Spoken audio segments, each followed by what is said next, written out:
example of the convergence of those things. Before I turn the floor over, I want to thank especially Rosalie Shane, board co-chair at the WSRC, who through her generosity made this panel and concert possible.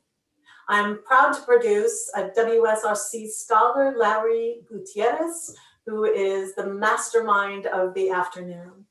Lowry? Thank you so much. I appreciate the opportunity to be at the Women's Studies Research Center and be able to do research and at the same time music. Today, we are very lucky to have four outstanding researchers of different areas of the 18th century of music. And I would like to announce that we will be checking your questions via the chat, but we would only be able to respond after the concert. As you might know, the concert is as a webinar, and we will be able to have a little bit more time there to chat after the concert. So if you don't have any questions, we are here ready to start.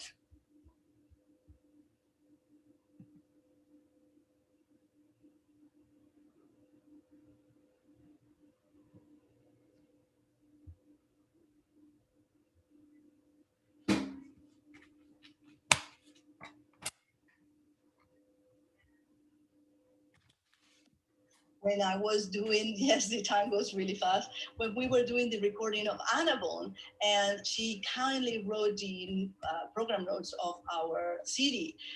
We have you today, this afternoon, right before our concert. We would love to hear more about what is this Italian Enlightenment? What happened? How did they get there? Well,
What can I do?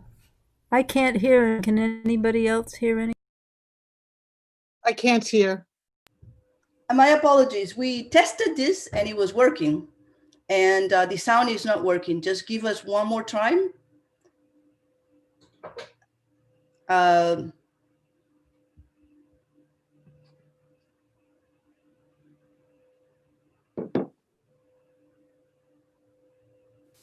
I heard your apology. But can you hear the video is the question. I hear you. I don't know if I hear this. The video, okay. Okay.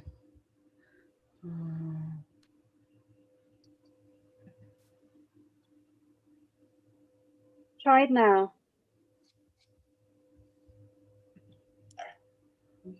Well, first of all, I want to thank you for including me in this really important event. I can't think of a better celebration of the authority of women in the Italian 18th century, which really was exceptional anywhere in Europe during that period of time. So, you know, the Italian Enlightenment is often skipped by historians of the Enlightenment because they don't really understand what important innovative things were going on. It's skipped in Italian studies, but that's wrong because so many things were taking place, particularly with respect to The sound went away. purpose in contemporary society. So, you know, my first book was called The Century of Women.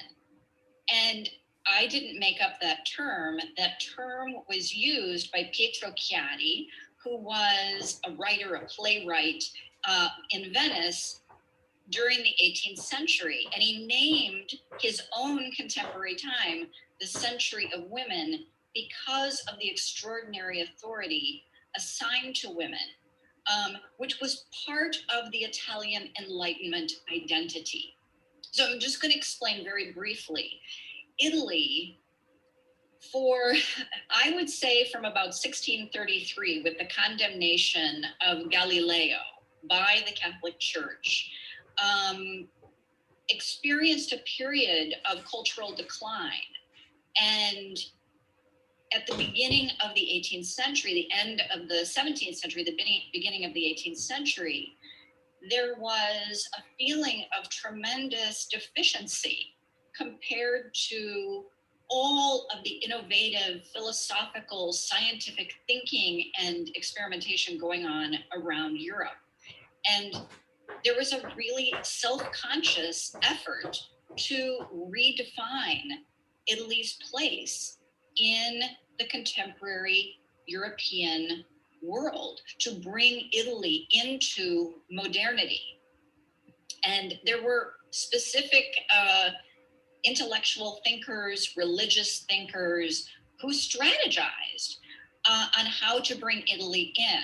And newspapers proliferated, academic journals, translations of other European Enlightenment texts. This is the burgeoning Enlightenment, this is very early. So this is one conscious effort from several areas of the cultural life, or even probably policies too. Policies, yeah, although policy, yes, absolutely. I mean, there was talk about free trade of grain and economic policy, but really it was about bringing Italy into this republic of Enlightenment letters. And, you know, we're talking about the burgeoning Enlightenment, just the beginnings of this philosophical, intellectual, political discourse. But one of the ways that Italian thinkers who were on the cutting edge believed they could showcase how modern Italy was by featuring women at the center of the Enlightenment project. You're kidding me. Really? I'm not. Just like. I'm not kidding you. So, so women they acquire a role over the course of the century, and actually very early on, that is remarkable. I mean, women are members of academic societies, they're members of academies, both literary and scientific, very early.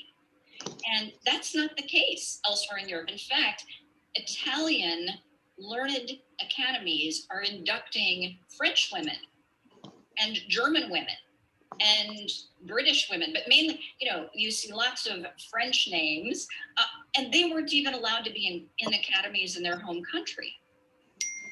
Women, now these are very select. This is not by any means a broad practice, but select learned women, and not just of the upper class, also middle class,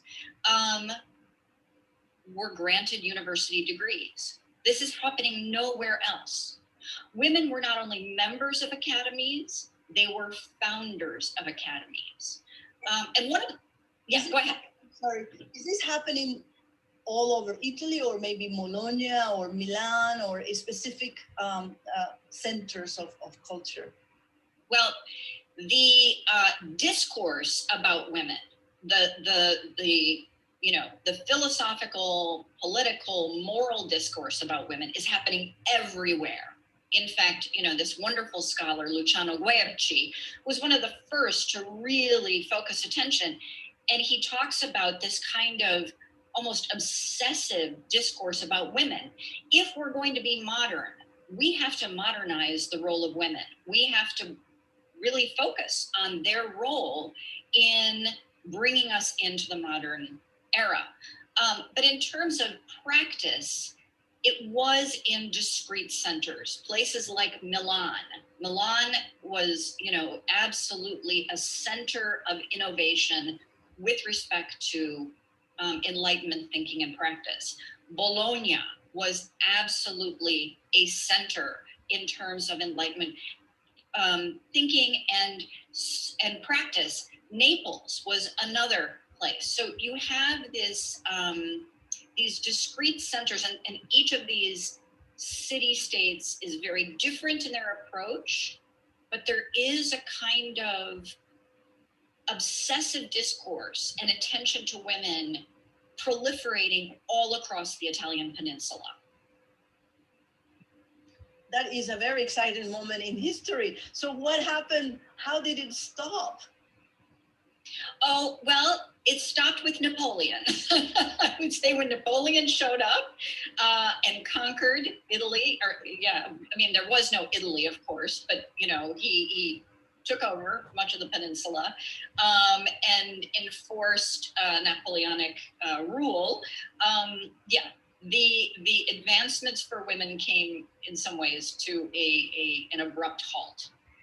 But before that, women, you have people like Elisabetta Caminertura, who was Venetian, who was an editor of one of the most important, was actually a kind of chain of academic journals. She was an editor, and then she had her own press. You had people like Laura Bassi, who was given a chair of philosophy, but she was a natural philosopher. She was a physicist, and she was the first woman in Bologna in 1732 to get a degree, a university degree, and the Archbishop attended. That's the side of things that's also very exciting.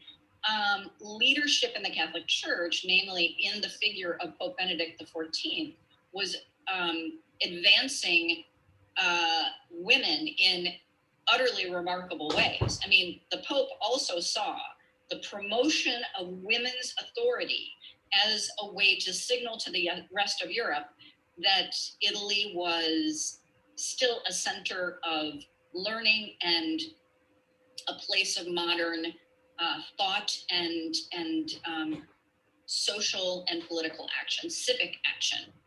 Yeah.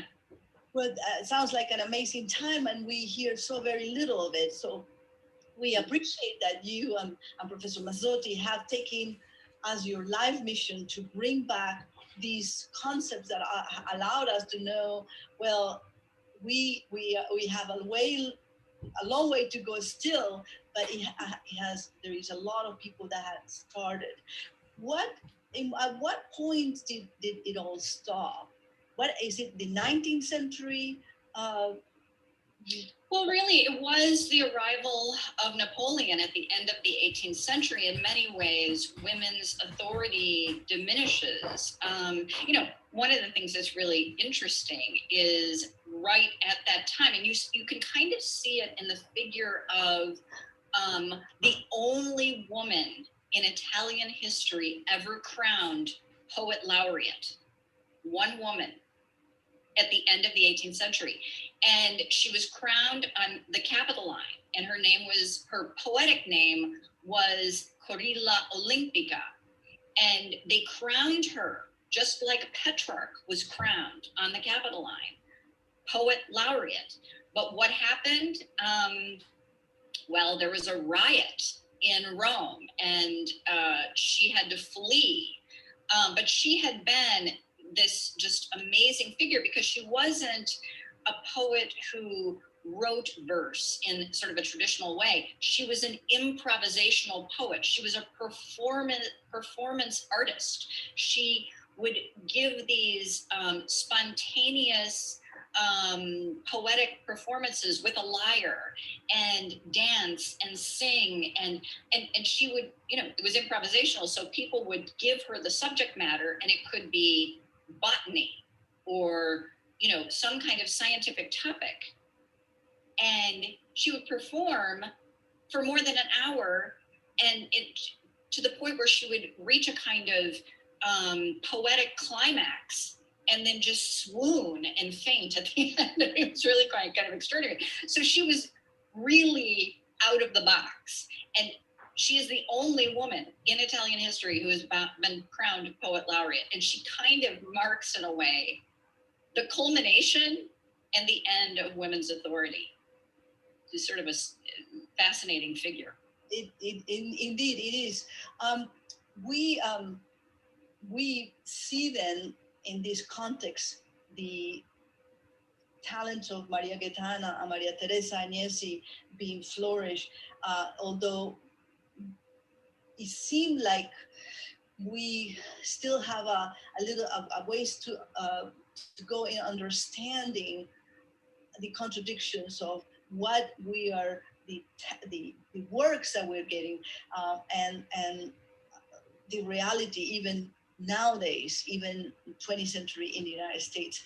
I'm curious about how you got to, what brought you to this field, to this particularly, were you a teenager and thought, what were you thinking when you Well, actually, I was a graduate student and at University of Chicago, and I thought I was going to, getting a PhD in Italian studies. I thought I would write about 20th century postmodern crime novels, things like The Name of the Rose by Umberto Eco.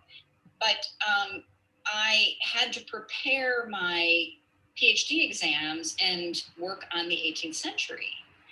And suddenly I am discovering all this writing by and about women. And actually, I never had a formal class. I did not have a professor of the 18th century, which is sort of remarkable. And I was propelled by my own curiosity. You decided there was a gap, and you were feeling a gap. It is exactly it. Yeah. And you bring up the Agnesi sisters. They really represent sort of the beginning of this attention to women, because, Maria Gaetana Agnesi contributed to this 1729 collection of essays on the education of women. Women's education, when I talk about this proliferating discourse about women, it all centered on whether or not women should be educated. And the question wasn't, are they capable? Everyone thought they were capable of being educated, but should we? Should we give them an education? And there was a great debate in 1723 in Padua. And of course, only men debated, and they decided ultimately, no, they shouldn't be educated, except for women of nobility, with noble blood. And as a teenager, Maria Gaetana Agnesi was a contributor to the rebuttal to that stance. And so that was published in 1729, and it just became, everyone was talking about it. And actually, over the course of the whole century, people kept looking back to that event in 1723. And that's the rebuttals by this child, really, Maria Gaetana Agnesi, and Aretafila Savini de Rossi, this other one, this poet, they were, as the defenses of women, and there were more and more defenses of women's education. And I have to tell you that the men who wrote in defense of not educating women were kind of terrified by the response of women. Women went crazy. They're like, how dare you, So it really provoked this incredible reaction at the debate, because women showed up to the public debate and then they wrote rebuttals. So that kind of is, it's a major event that shows the shift toward a reconception of women's place in the society, and that women themselves were defining it.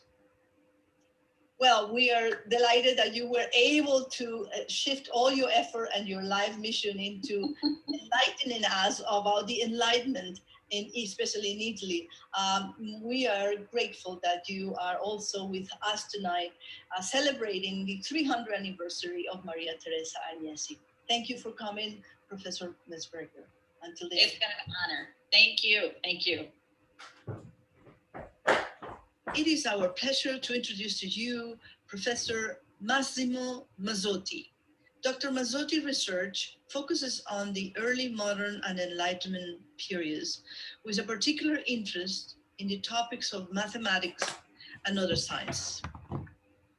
He has used his studies of cultural trends in mid-century Europe to demonstrate the ways in which Catholics of that era reconciliated modern science with traditional theology.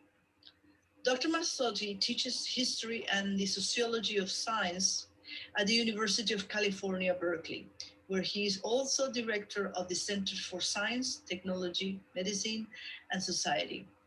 Professor Massimo Mazzotti will share research from his book, The World of Maria Gaetana Agnesi, Mathematician of God, and we'll discuss the fascinating lives of Maria Teresa's sister and the rest of the Agnesi family.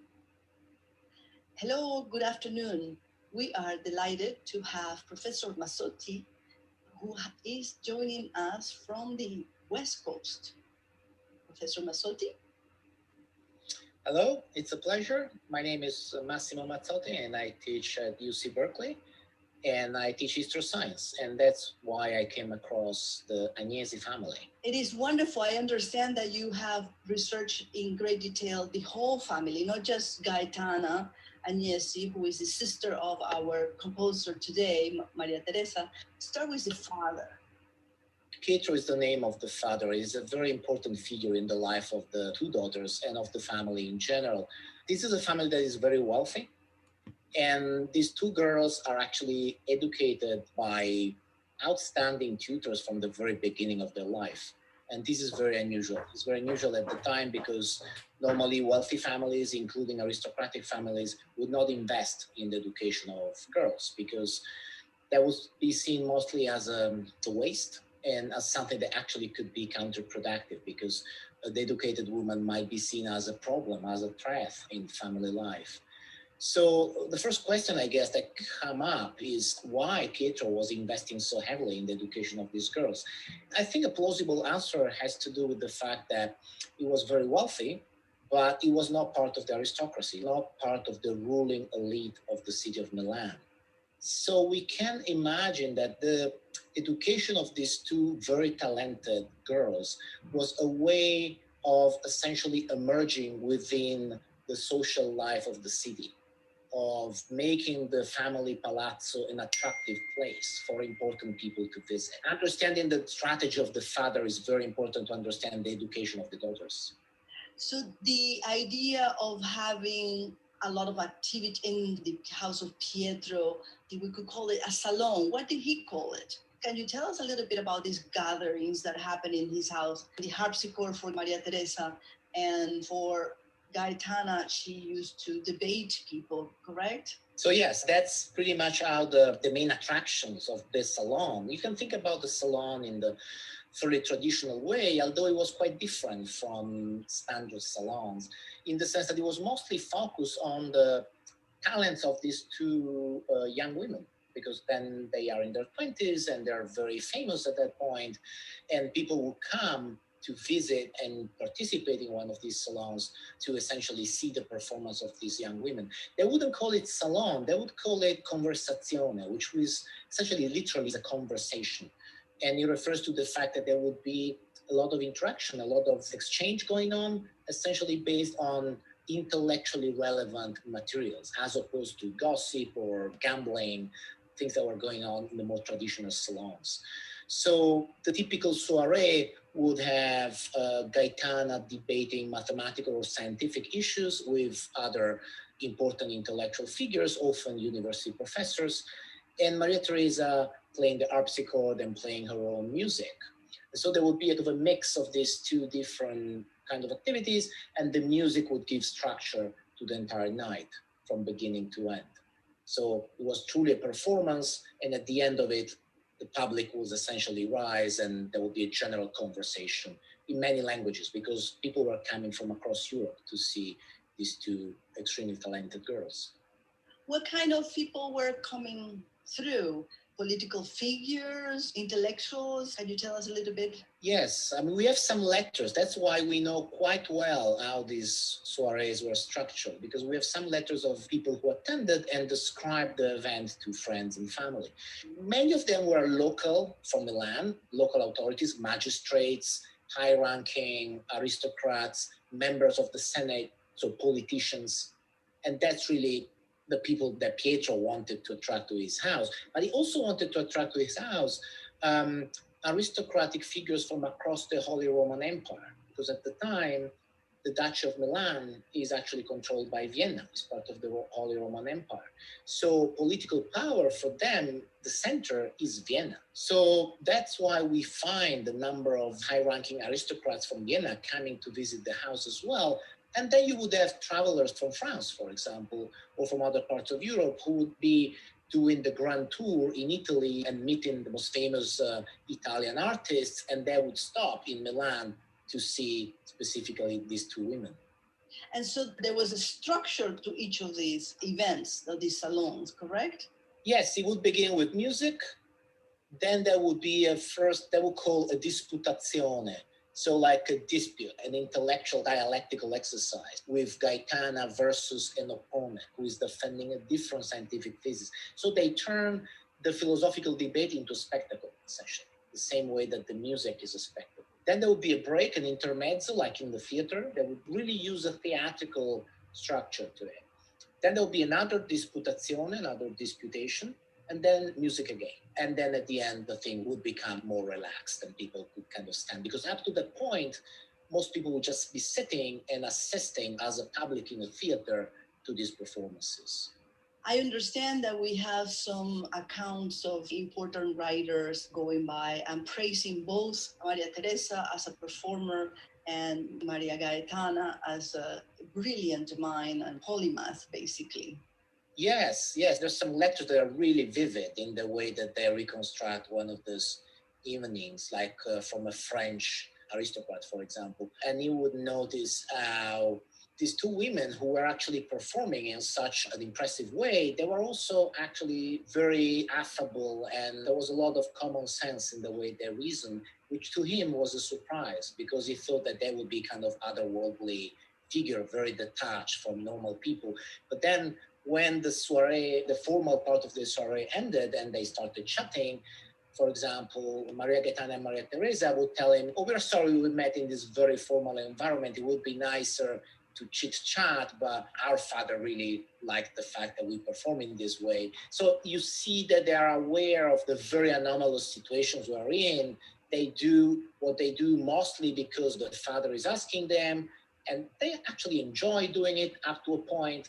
But then you can also find in other letters that it looks like they're quite tired by the frequency of these exercises, for example. So there is a kind of a trade-off probably going on between the fathers enabling them to essentially have being educated and have the means of pursuing their own passions, at the same time imposing on them a certain discipline that they don't exactly accept fully, or that at some point they try to resist. And how is this salon different than, say, a French salon?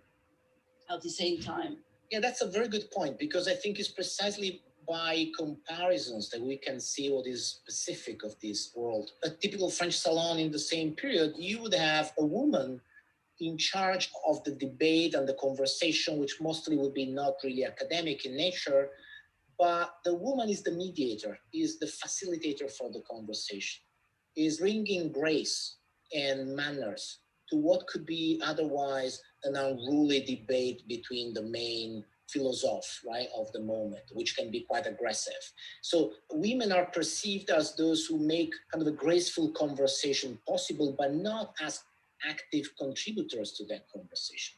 In Milan, we see the opposite. So who's actually running the conversation is a man.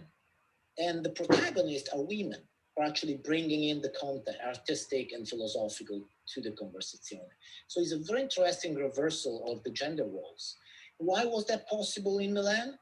I would probably point attention to the fact that there is an interest in parts of Italy, parts of Germany at the time, within the Catholic world, in a certain renewal of culture, renewal of the sciences, in education above all, but more generally, right, in scientific life. And women are playing a significant part into that. So we could call it a Catholic Enlightenment that is taking place in the early part of the 18th century. It is within this context that it makes sense for some women to play a role that normally they wouldn't play.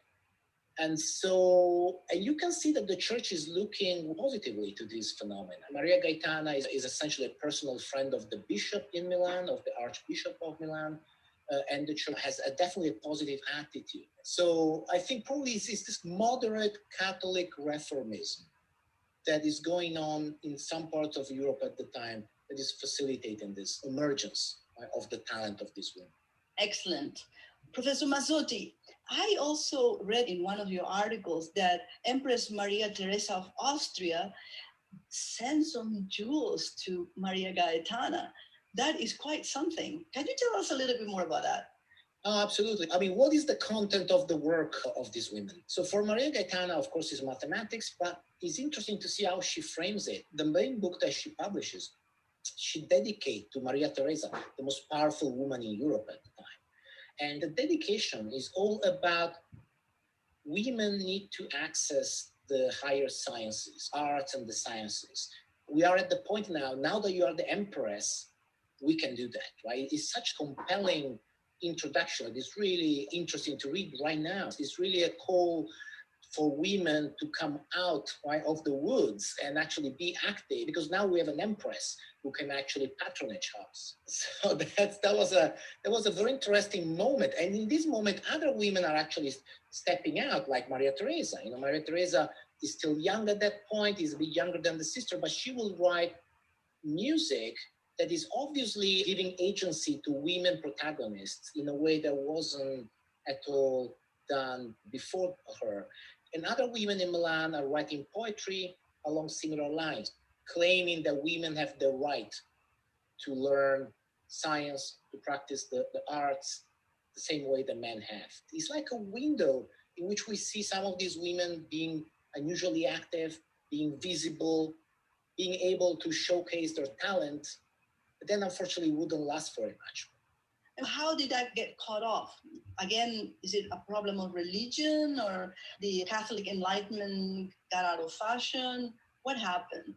The Catholic Enlightenment itself as a position doesn't quite survive the mid-18th century. There is a radicalization of the different positions. On the one hand, a more radical Enlightenment. On the other hand, a more conservative position within the church are becoming more important. That moment of harmony between renewal of the sciences and some parts of Catholicism doesn't seem to last very much.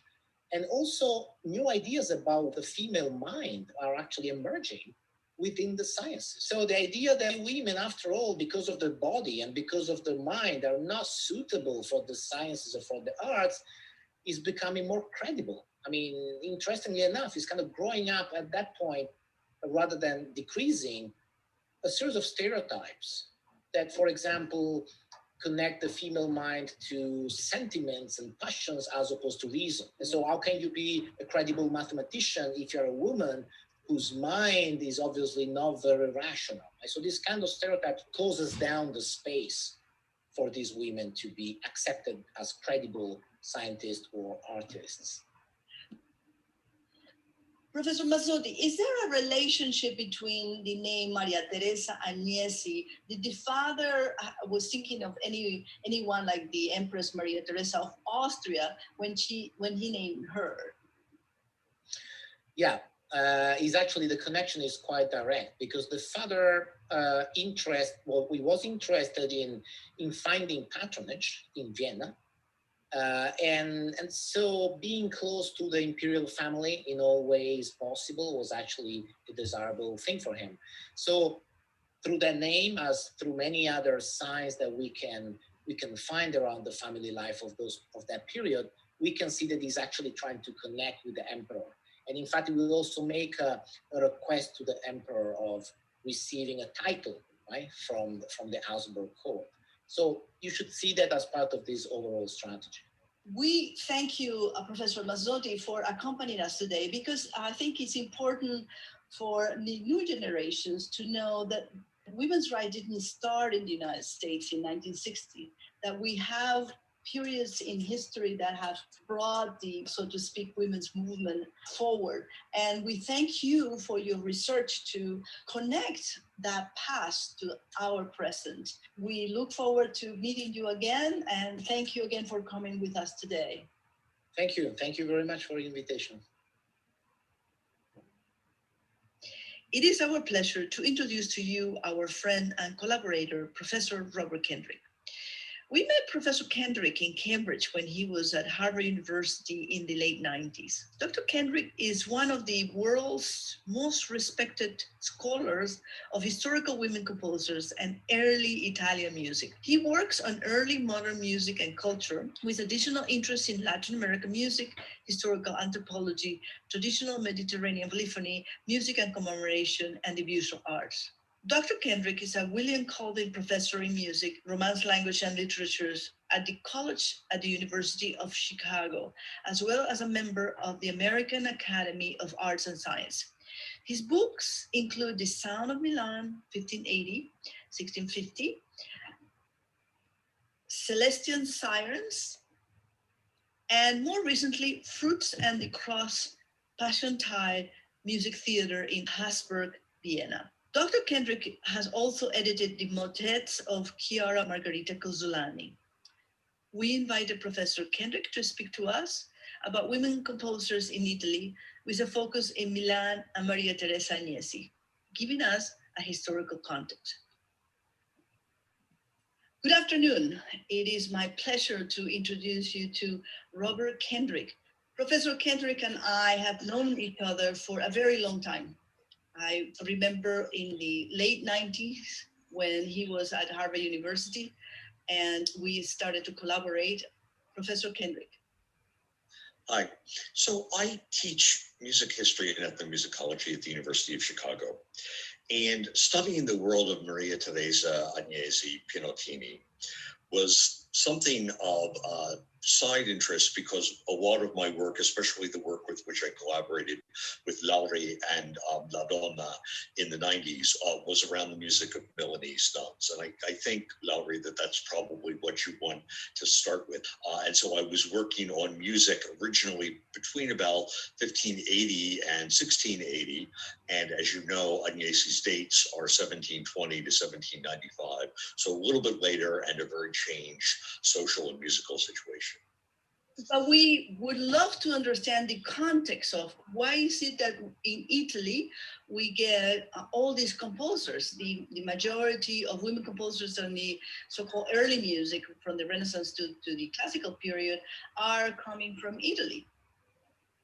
Sure. I was just part of a number of people who were looking at the possibilities that cloistered convents gave to nuns to become skilled musicians, singers, viola da gamba players, and even composers. And that's because in the 16th and 17th century, so before Agnesi, a lot of young women took vows, willingly or not, in convents across the Italian peninsula. Rome, Siena, Bologna, Milan, Venice and so on and so forth. And we know even that Monteverdi wrote music, which has not survived, for nuns to sing in Venice. So what gave these women, and these were people whom I studied, like Chiara Margherita Cozzolani in Milan, or Lucrezia Vizzana in Bologna, studied by my colleague Craig Monson, was the fact that A, they lived long because they did not have children. They were cloistered nuns, and therefore they were not subject to childbirth and all the attendant illnesses that went on with it. They were, to some degree, in these pandemic times, rather appropriate, protected from plague. So they were largely protected from the outbreak of, say, the big plague in 1630 in northern Italy. And C, there was a network within the convents of their relatives, their friends, their older women musicians who were teachers, which allowed them time to study and learn and try out pieces and things like that. I understand. And were they composing this music for a specific purpose? For the church, for home consuming? Tell us a little bit about what were the spaces this music was performed. Right, so most of the surviving music is actually for the services, the liturgical services, the Mass and the office. We presume their foundations, and then some of it was printed, some of it circulated in manuscript, and that music was then sold to whatever institution usually wanted to buy it. So a lot of that is stuff from 1580 through till about 1700, is sacred music in Latin for liturgical services. What was a much more difficult and much more controversial space was the one space of convents where nuns were able to interact with the outside world, and that was the so-called parlor or parlatorio, where outside visitors could come and nuns could talk to them with a kind of metal grate in between so as to remove any possibility of impropriety. And we certainly have evidence that nuns sang and played on their side of the grate, on their side of the parlor, for visiting relatives, tourists, nobility, et cetera, et cetera, et cetera. But it was a very controversial thing because the Catholic hierarchy, the bishops and the vicar generals, were very concerned about the possibility of music leading to scandal. And did it actually happen? Did it ever lead to scandal? Yes, there are a couple of cases. Well, there's a very long case in Bologna, which Craig Monson has studied. In Milan, in 1661, we have the case of a young musical nun who did the absolutely unthinkable, which is that she took advantage of one of these moments to make arrangements with her male admirers from the outside, who conveniently then arranged later on that night for her to flee the convent and escape with them. And that, of course, created enormous problem for the music of the nuns in her foundation, Santa Radegonda, which at that point, Chiara Margherita Cozzolani was the abbess of.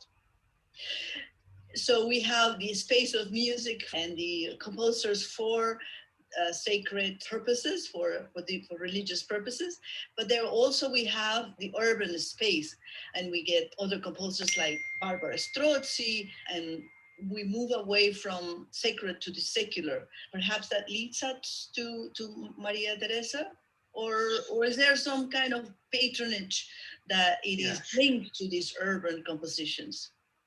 Okay, great. No, great question.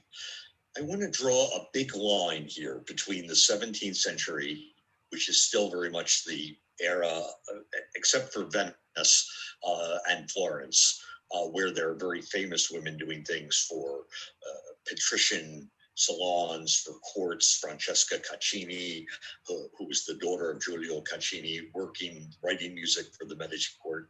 Those women were absolutely active in the 17th century. But there were some big changes that happened demographically in the 18th century. And that was really the beginning of the decline of the convents. Fewer young women took their vows, so there were fewer nuns, fewer possible singers. And indeed, I can only think of one nun composer in Milan whose life overlapped with that of Maria Teresa Agnesi.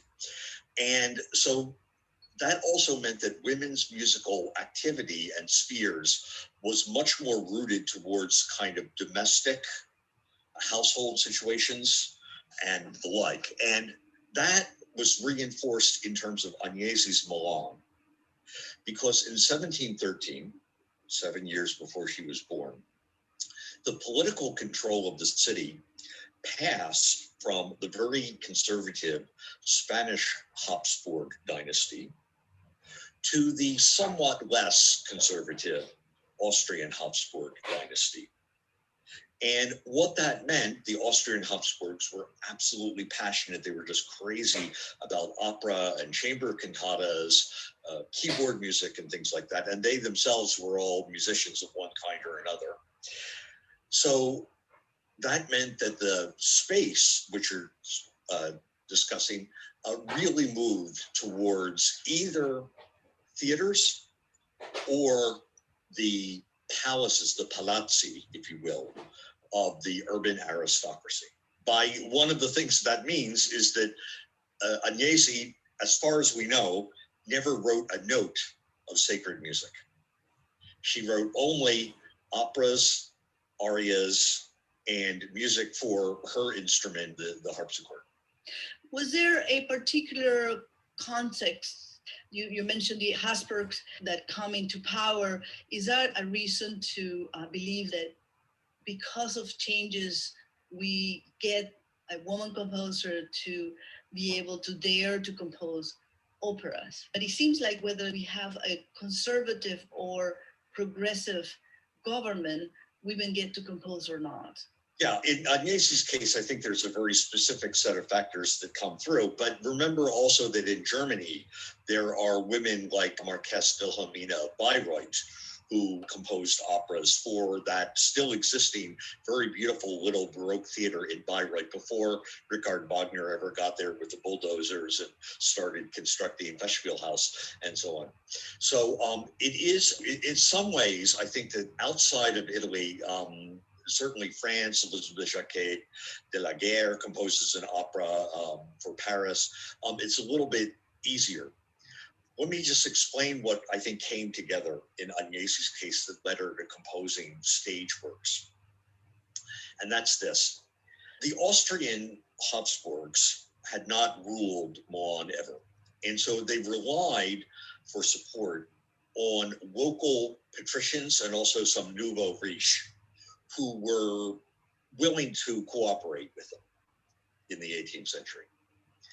And there was an Austrian or an Italian governor of the city who, in service of the Austrian Habsburgs, who negotiated these things. Agnesi's father, Pietro Agnesi, was a relatively kind of nouveau riche merchant who was on good terms with the Austrian governor of Milan in the 1730s and 1740s, just as Agnesi was beginning her career. So therefore, in a certain sense, Agnesi's father, her family, had an in with the governor, which would have made local theater performances possible, and through the governor, something of an in with where the Habsburgs actually lived, which was in Vienna. Let's turn to speak for a moment about her stage works, Maria Teresa's stage works. And one of the pieces that we have premiere was the Sophonisba. I don't remember if you were still here in Boston when we premiered Sophonisba, but we will be playing today an aria, Roma. Is there a relationship between choosing as a subject Sophonisba and whatever context was happening at that moment for Maria Teresa? Right, no, it's a good question. So it's a very interesting piece. It's a 3-act opera seria. You know, you can sort of think of it sounds like early Gluck in some ways, who was also active in Milan around the same time and who also wrote his Sophonisba piece. So hers is not the only Sophonisba piece, but so far as we can tell, there was no 18th century performance of this opera, and we're not completely sure why. It's a good thing that you asked me this, because I just got around to revising the entry in the Grove Dictionary of Music and Musicians on Agnesi. which should be out if the copy editors do their job pretty soon in the next couple of months. But here's what I think, and this is kind of deduction, inferring things and so on and so forth. Okay, so let's step back to the political situation of the 1740s. It's pretty clear that this opera dates from something like somewhere between 1746 to 1749. And it was composed for the name day, that is to say the feast day of the patron saint, not of Maria Teresa, which would have been October 14th, but of her husband and consort, the Emperor Francis, which would have been some October 4th. That's what the score says. It was for the name day of Francis. Okay, so what was the political situation for this couple? In 1740, Maria Teresa's father, Charles VI, died. And according to tradition, there was no precedent for women to succeed to the throne. She had no brothers who could have been the successor of her father. So Charles VI had seen this coming and passed a law that said it was okay, but Austria's enemies, especially the Bavarians, and even at this point the French, didn't accept this and went to war. And we had the case of the War of the Austrian Succession, which went on between 1740 and 1746. In the course of this, Milan was even temporarily lost to the Austrians for a year. And then the Austrians came back in and reestablished their rule. And Maria Teresa, the sovereign, the empress, was a young woman.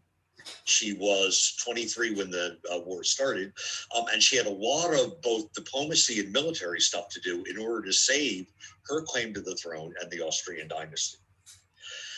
And that eventually happened, and by 1747, it was all clear that this arrangement was going to work out, and Maria Teresa was going to continue to be the empress, and Francis would be the emperor, and so on and so forth.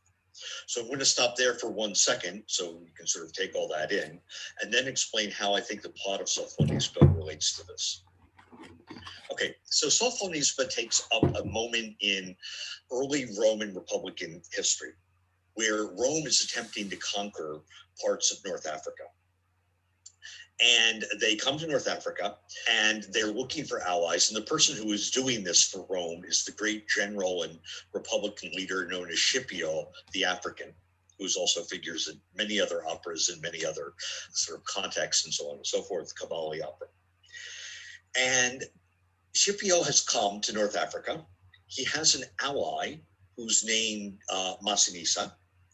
That's a man, although many of these roles were sung by castrati. Massinissa had been desperately in love with Sophonisba, but alas, Sophonisba's father made her marry somebody else, Massinissa's rival, Siface, and that meant that Sophonisba was married to the man that she didn't love. The Romans show up and basically push Massinissa to power, to victory locally, make Siface a prisoner. And Massinissa and Sophonisba together, more or less, make this an occasion for Sophonisba to leave her now imprisoned husband and become Massinissa's wife.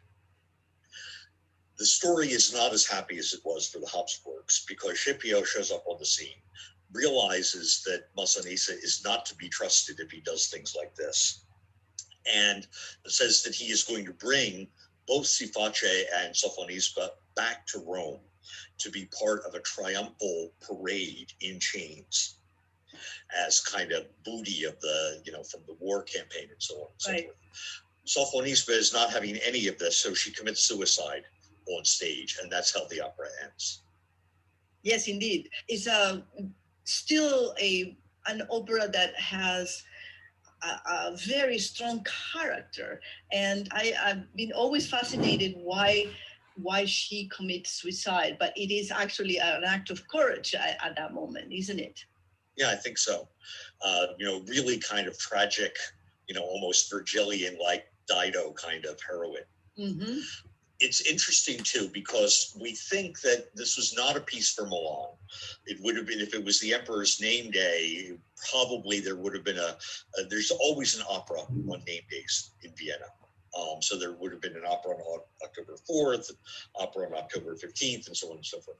But if Agnesi was meaning for this piece to be sung for in Vienna, it's interesting that the vocal range of the character Sophonisba is an alto.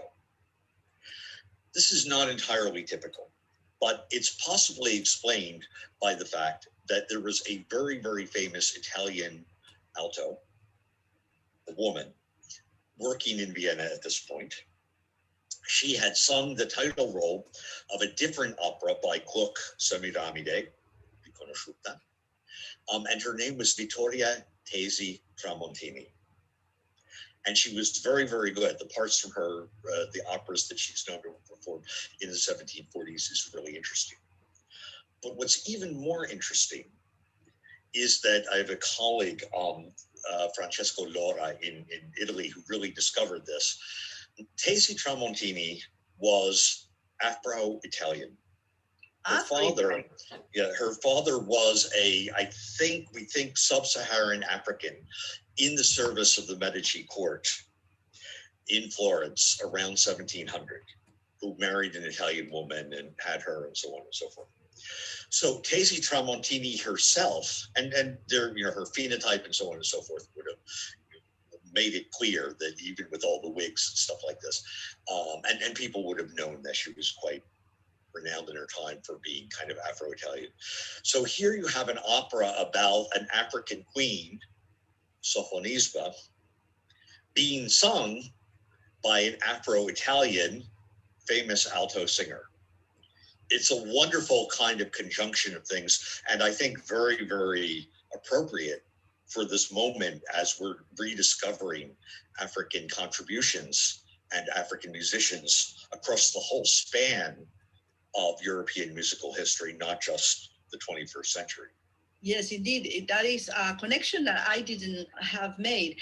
Interestingly enough, this is perhaps the first opera series by a woman composer, and it is so very different than the other stage work that we are working on, like Insubria Consolata, which we are premiering today, is one of the arias. And so tell us a little bit about La Insubria in contrast to Sophonisba.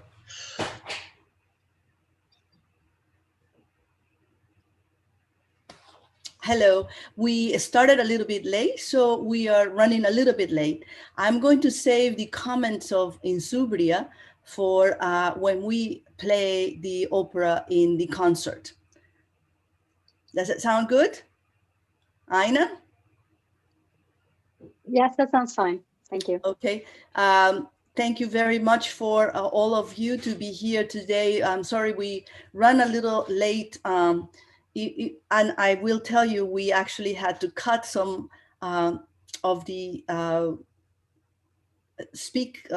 some of the things that the speakers were saying, because it is all very interesting, but we only have 1 hour. It's a very short time to pack a whole century in there. I will say, as you can see in the chat, there is the link to register for the webinar. We will be moving there, and we will be starting the course shortly. Thank you very much to all for having come. We will be in touch. Go to the other webinar.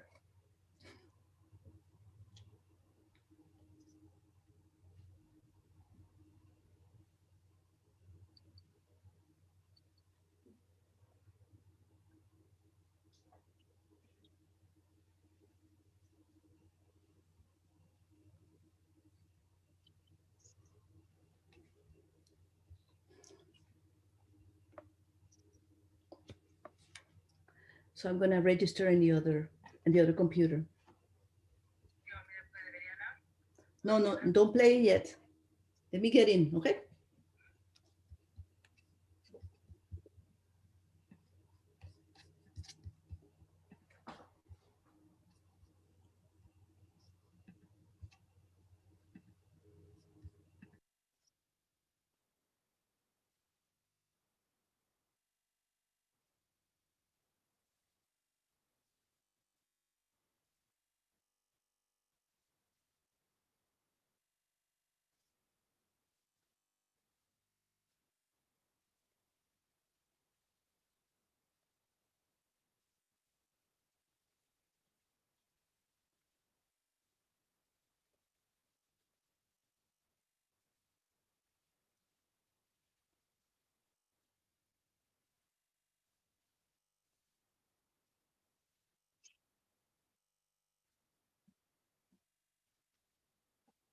Hello, everybody. Please feel free to join the concert. The meeting here will end soon. Thank you for coming today.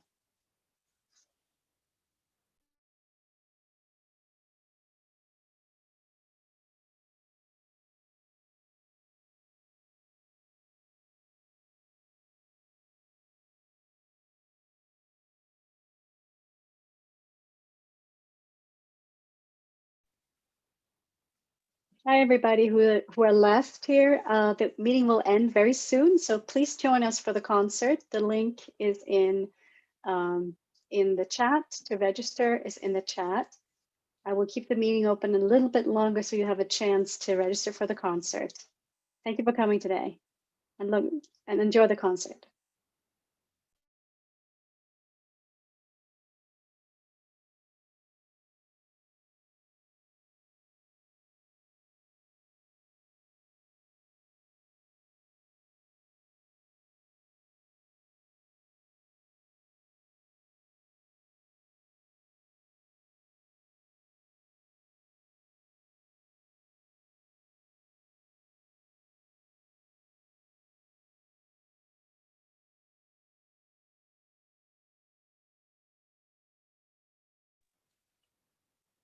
Hello again. This meeting is ending about a minute or so, and the concert has just started.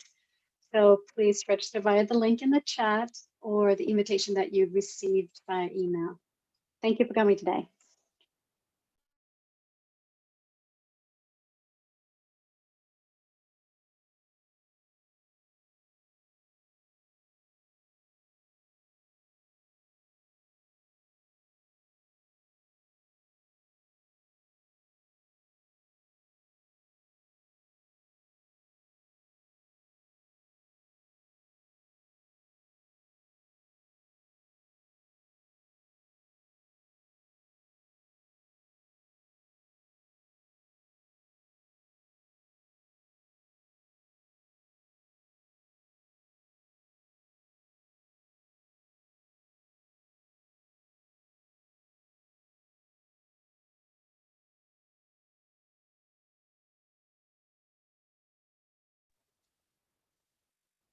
Hello again.